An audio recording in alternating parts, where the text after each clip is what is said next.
Dita ndërkombëtare e gruas ka bërë bashkë nënat dhe vajzat në Kosovë e Shqipëri duke reflektuar mbi rolin dhe sakrificat e tyre në shoqëri. Për shumë prej tyre, 8 marsi nuk është vetëm festë, por një moment mirënjohje për sfidat e kapërcyera dhe rëndësinë që ka stabiliteti i familjes.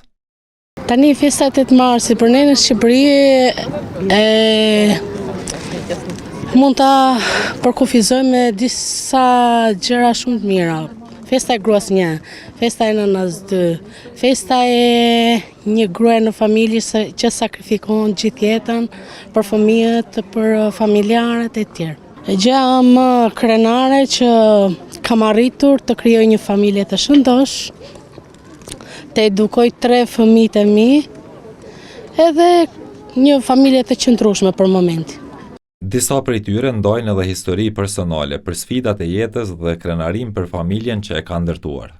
Unë nuk është se kam kalu në jetë shumë të lehtë, për jam e lumtur që kam rrit 2 çuna, i kam mas 13 vitesh martesë dhe jam shumë e lumtur për ta, mi ka bo Zoti halal dhe kjo është jeta ime.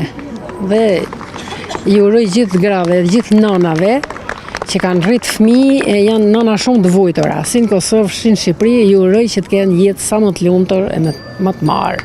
Ndërkohë, për shumë qytetarë, këtë ditë shoqërohet edhe me dhurata simbolike për gratë dhe nënat.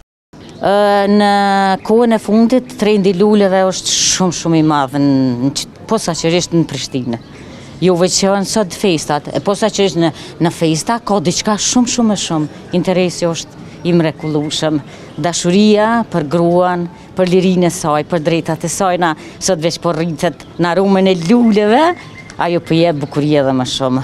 Në festat e 8 marsit është Xhambaku dhe është Karajfili, njëri ndër tyne që kërkohet më shumë. Trëndafili është ai mbreti i luleve, por gjithmonë për pjesën buqetat e 8 marsit. Dita ndërkombëtare e gruas shënohet çdo vit me 8 mars në mbar botën, si simbol i përpjekjeve për të drejtat dhe barazinë e grave.